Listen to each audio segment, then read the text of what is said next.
Good evening, everybody, and welcome to another edition of Chasing Rabbits. My name is Scott Brown, and you have found my channel dedicated to helping you become the leader you always wished that you had worked for. So tonight I want to talk about personality. Yes, personality. Leaders tend to have a lot of personality. Now, this is what we think of them. When we think about a leader, we think about somebody who has great charisma, who is a risk taker, who has this incredible vision for where we're trying to go, who's out there, they're gregarious, they're engaging, they're always looking to encompass everybody, and they're moving forward. It's not true, though. Not all leaders share the same personality traits. It doesn't mean you have to be a certain type of person in order to want to take the responsibility on of helping others move forward. You don't need to be just one type of person in order to be a successful leader.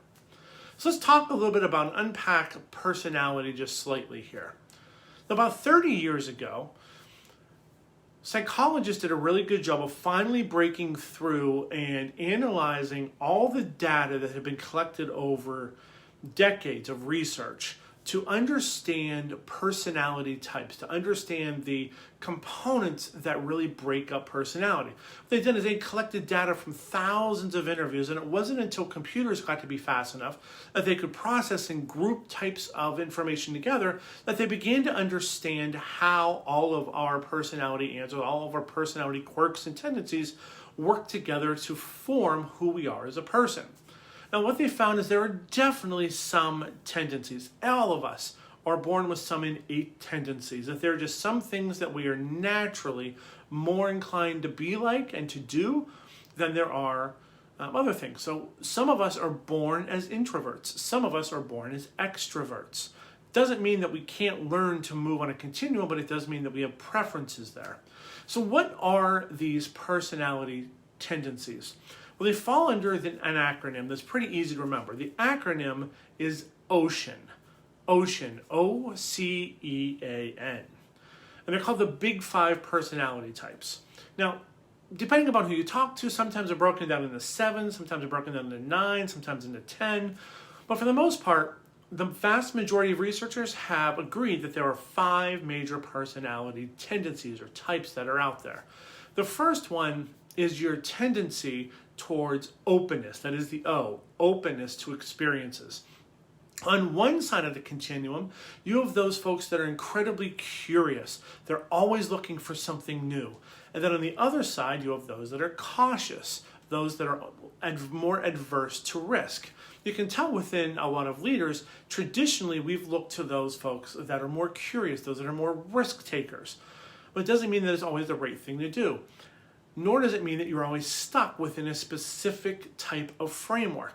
So the great thing with all of our personality tendencies is we can move along a continuum just because you have a tendency to be more curious doesn't mean that you don't recognize there are times when you need to be more cautious. Sometimes curiosity does kill the cat and you want to be more cautious. So on that continuum of openness to experience, you can move back and forth. You can determine what fits that moment, what the context or situation calls for at that time. But openness to experience is the first. That's the O. C in ocean is your conscientiousness. And that conscientiousness comes around in 2 ways. One are those folks that are highly organized. The other are those folks that are not highly organized. You can often see where this comes in 2 different ways. One, you can see those folks that love to make lists. When my wife makes a list, the first thing on her list is almost always make list. She loves to make the list and get the psychological jolt of being able to check things off that list when they're done. She loves to refer to them. She lives by lists. She's highly organized. When she has to do something, she spells out a criteria. She has directions for exactly what we're going to do. When she packs to go away, she lays out exactly what she's going to need each individual day for each individual event. Highly organized. On the other side of the spectrum is me. I am not highly organized. I don't like lists.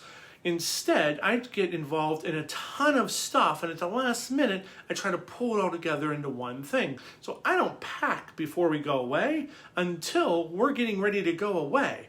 The night before has been my kind of medium to appease my wife that I can pack early enough. If it was up to me, I wouldn't pack until right before we got ready to go. But there's a different level of conscientiousness. And I know that at different points in my life, in different things, in different contexts, I need to up my level of organization and conscientiousness that might be a little bit more uncomfortable, but highly needed. Now, the third part, the E in Ocean, is extroversion, that measure of extroversion versus introversion. Now, it's often thought that extroversion are just those gregarious folks and introversion are the shy ones. That is not true whatsoever. It is not true whatsoever. It depends on how you gain your energy. Extroverts love to be around the people. They are the party planners. They need to be engulfed by multiple people. They love the energy that comes from people. They're some of the ones that are having the hardest time right now during quarantine because they're separated from people. Some of my favorite people in the world are absolutely extroverts. Chad Hooper, who's watching this right now, 100% extrovert. He is a people person's person. He needs to be around people. His best friend who lives beside him, Jeff Hastings, a little bit more introverted. While he loves to be around people, he also wants his own time to recharge himself. And that's okay. Extroversion and introversion, depending upon where you are in the context, is very important to know how you have to move depending upon where you are within that spectrum, what the context is. The fourth part is your level of agreeableness. That's the A in the Ocean acronym, agreeableness. Are you more challenging or are you more friendly? Now here's kind of one of those leadership things that we have a strong tendency towards. Those that tend to be more successful managers and leaders tend to not be quite as friendly, meaning that they're going to be somebody who's going to always do something for others, even if it means sacrificing themselves. Those that are a little bit more challenging are those folks that are willing to kind of push the buttons of someone in order to push them forward. If you're trying to guide someone and they're like, no, that's scary, and you're like, oh, I don't want to make you uncomfortable, you're never going to help guide them to where they're trying to go. There needs to be a certain friction, a certain level of willingness to step out and on your own and to challenge the status quo, to challenge the assumptions of how the world works in order to lead others. So there is certainly a place to be challenging, but not so challenging that people don't want to be around you. We know those people. We've met those people. Some of us have worked for those people. Being ultra challenging doesn't help anybody. It just creates friction and stress and tension and ruins relationships. On the other side, being overly friendly and agreeable doesn't necessarily help you be able to stand up for yourself and to know what you want out of a relationship. It's important to be able to know where you are in the context. The last part, the N in the Ocean acronym, is what they call neuroticism. And neuroticism is really your ability to either be resilient in terms of stress or to have that stress eat you up and you're more sensitive towards that stress. How do you process what all the stress and the requirements in the world around you? Are you resilient? Do you have the grit, the determination, the tenacity to push through obstacles, or do they overwhelm you? There's two different sides there. And again, some good in some situations, others in other situations. Now here's why I bring up this whole concept of personality for you. If you notice, every single one of these is a continuum. There's something on one side of it that's an anchor, and there's a behavior on the other side that's an anchor.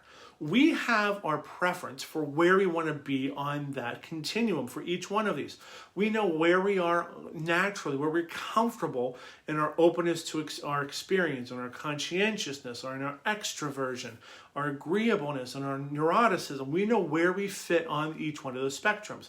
But at times, we need to move, depending upon the situation, to see things in a different way and to act in a different way. Surrounding ourselves with individuals that are opposite than us on those, that are able to complement our own natural tendencies, help us see the world through somebody else's eyes. Nobody is always right. Nobody is always wrong. We all have different tendencies, we have different viewpoints, we perceive the world in different ways. Surrounding ourselves with others who see and process the world differently than us helps us create more positive recommendations. It helps us take better behaviors and helps us guide people forward in a more effective, efficient, and more reciprocal way. We develop better relationships with others. Know where you stand with all of these. It's called the Big Five personality types. There are tests out there that measure this on a regular basis and surveys and all of that. Look it up. I think it's a really good way of knowing where you are, what your preferences are. And when you learn where your preferences are, you can start to see where your blind spots start to fall.